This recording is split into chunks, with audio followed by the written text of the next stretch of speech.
Yeah, welcome to our talk about diversity.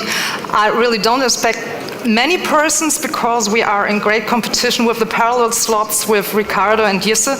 I already know those talks, so they are great, but I'm hoping that you will not regret being here. It's a kind of tradition that I try to say one sentence in the language of the country in which I am, and that was relatively easily in Italy. It was hard in the Netherlands, maybe because of the word. It was the translation of the General Data Protection Regulation. And it was absolutely hard in Poland, maybe because I don't know any Polish people who can teach me a sentence.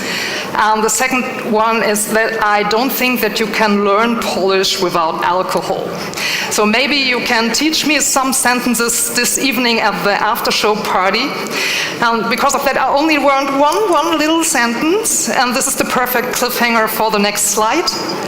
Dzień dobry, nazywam się Carmen.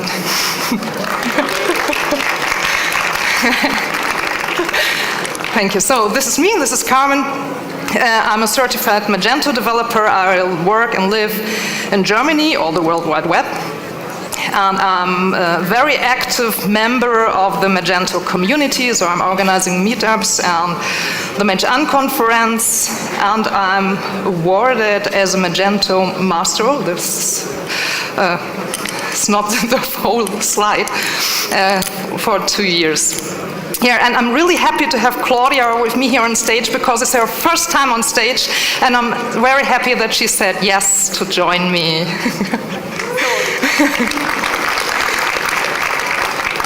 I'm not sure, can you hear me? Okay, so I'm Claudia, I'm also a freelancer like Carmen, and I'm also very active in the Magento community by organizing hackathons, and I'm also part of the Magento conference team, so we are organizing the Magento conference, and I'm also, like Carmen, a board member of Magento. Mm-hmm. So this is what the talk is about. It's about diversity, and the talk has two parts, mine and Claudia's part. I will talk a little bit about the theory of diversity, the different types of getting inclusive, and the reasons to promote diversity. And after that, Claudia will tell us a little bit about her results of her survey. She asked a lot of female workers in the Magento, it's an Adobe company world, about their experiences. So maybe you ask, really, again, diversity, isn't the topic boring? Do we have to talk again and again about diversity? And I think the answer is yes. That's why I'm here on stage, because it's about minorities, and there are always minorities, and there's always some kind of inequality everywhere, and there are always people that don't feel comfortable in groups. So I think it's a really important topic. And it's important, or you must be aware that people tend to perceive differences, and that's totally normal. And it's also totally normal that people tend to form groups, and that people are afraid of strangeness. This is also a totally normal feeling. These are the reasons to promote diversity. There are two great reasons, because we are human and we are selfish. And this pyramid shows some motivations to be social. And one reason is to be a good citizen. That means that we all want to contribute to a community or improve the quality of life. And people want to be ethical. That means that people want to avoid harm or want to do what is right and justice and fair. And people want to obey the law, and that means that everyone wants to know the rules of the game we are playing, and we want to know the codes of a community or a group. And I hate this word, profitable. People want to earn money, and that's the selfish reason here, and I think that it's much more easier to earn money in a group with mixed people, because you can share experiences and you can share knowledge. So the goal is inclusion, and these are the steps to the goal. Exclusion is not really a step, it's the beginning, and separation and integration are the steps that will follow. And the first step the people took was separation. I don't know, or I hope everyone knows this building. This is the Flatiron Building in New York, in Manhattan. And the building was built only for men. So they built only one restroom per floor, and this was the restroom for male workers. And then the times changed and changed and changed, and then they hired female workers. And then they have a problem because they don't have restrooms for the female workers. And the solution was not to build new restrooms. The solution was to separate men from women floor by floor. So there were floors for women and floors for men. So the goal is inclusion, and the first step is integration. And if you are a boss and you say, hey, you are a minority and come and join our team, then mostly you do some integration. But this is not the full way, so it's still hard work to integrate the people to be at the end inclusive. And the phenomenon to feel not welcome in a group is called belonging uncertainty. And there are some studies about belonging uncertainty, and they try to prove that it's possible to stop belonging uncertainty. And for example, one study was with African American students, because they feel less intelligent or less welcome than other students. And they showed those students fake data. This fake data says that everyone has the same feeling, and everyone has the same problems at the beginning of the study. And then they read a lot of stories from older students, and they read how they get involved and how they get integrated. And at the end, those students who were part of this study had better graduations, had better health, better feelings, or big happy end. But you have to notice that this is only possible at a college without racism, but this is possible. And what I want to say is that it's not only the group that must be prepared for a mixed group, it's also the person himself, herself, itself, that has to believe that it's possible to get included into a group. So these parts are very important. So, and now Claudia will tell you no fake data, true data about the Magento, it's an Adobe company world, and the experiences of the female workers. So yes, I've talked to many female developers and other great female women in our Magento world, and what are their experiences being in a diverse team. And I want to start with a quote from Sheryl Sandberg. I'm sorry, I have to take my notes because it's my first talk and I have to read a lot, so don't be annoyed. And she said in a TED talk about women in technology, we are afraid to talk about being a woman in tech because someone could actually realize that we are women. People always think that we are asking for special treatment or complain about something. So keep this in mind, this will be the point of my talk. Of course, the first woman I talked to, or I asked, were inside my community bubble. Female devs I knew from Twitter, from Slack, or from tech events, but this is only a small group and couldn't be a representative cluster.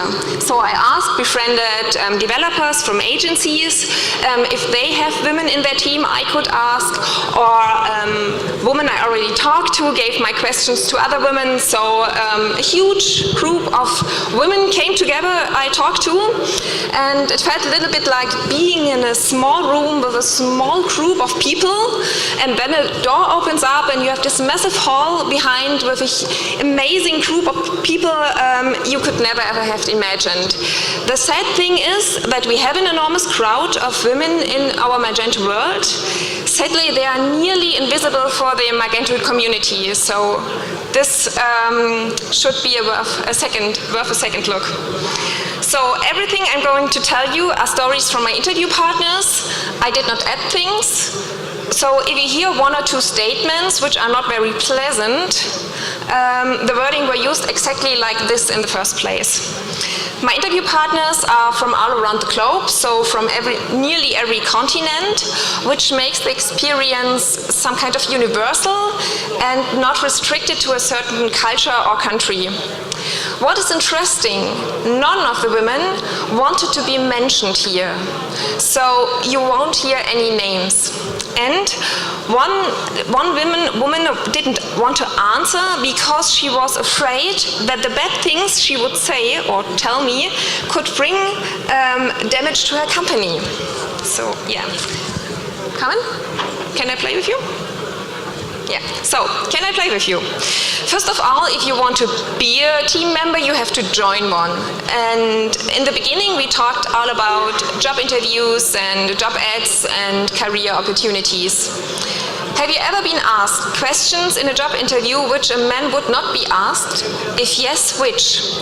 Nearly everyone has been asked questions about their relationship, and in particular in a certain age and when they have children. One answered, I have been asked about my children, my family and my hobbies in job interviews, presumably not questions asked of men. I have been asked about things that might conflict with my ability to work longer than average work week. Definitely that's a female filtering question. Often enough, the atmosphere tends to get very reserved when a woman answered, yes, I'm not a single and I'm in a relationship. Did you ever have the feeling that you got a job because they wanted to add a woman as a team member? Some women knew that they have been chosen because of their gender. Some are unsure. A lot of companies try to achieve diversity by adding more women to their teams, but it's the same negative feeling as being chosen as a speaker, only because they need more female speakers. Every woman I talk to knows that this is in a way wrong, but must admit that they haven't a solution for this, to how to avoid this feeling. Because we all agreed that trying to change something is much better than living with the status quo. Has a male colleague been preferred for a team lead or promotion, even though you had better references or more experience? Almost every woman has experienced this situation, but often enough, it's something you can't prove. It's a feeling that your work is not valued, that you can't reach a certain level, and that you can do whatever you want. It will never change. Every woman with this experience left the team. Have you ever been accused of just getting a job because you use your female charms? For those women who went through these accusations, it mostly starts at the university with the grades and is also present in their working life. Phrases like, hey guys, we have a new developer and she has big boobs the girl in front of the developers, are followed by the wish to be not recognized as a woman. Nobody should actually think that they are female. More than enough, I got the answer. I go out of my way not looking feminine at work, though. Especially when every step forward comes with the rumor that you have an affair with your team leader or with your boss.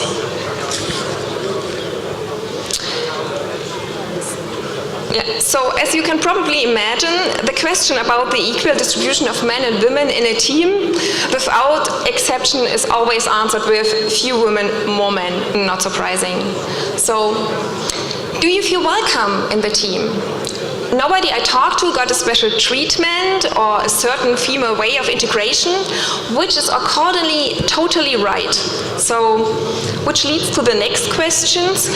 Do you think that they have made an effort to integrate a woman in a team, and if so, how? Nobody could answer this question with a yes or had an idea how this could look like to be integrated in a certain way. What supports the statement that there is not really a need for a certain female integration when a woman joins a team, a woman. But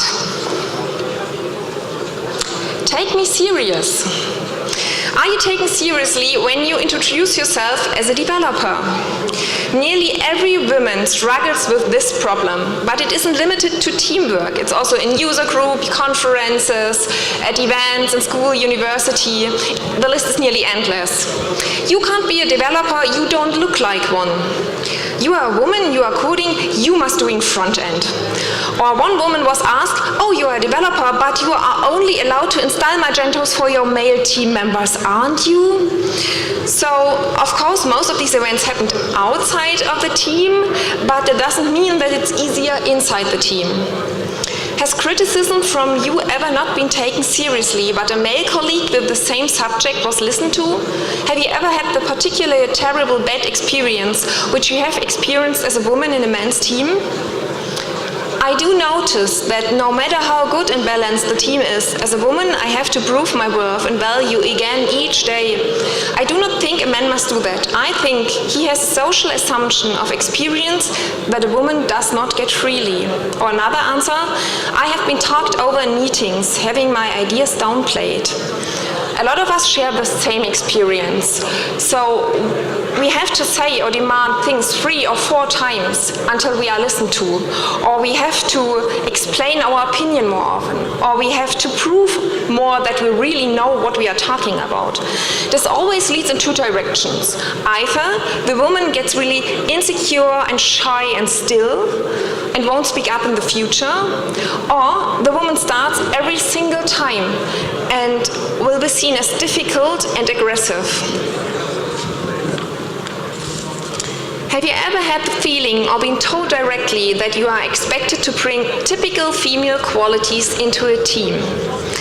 It's a double-edged sword because some team leaders can appreciate the difference and the advantages of diverse teams so that it's benefit a company or a team.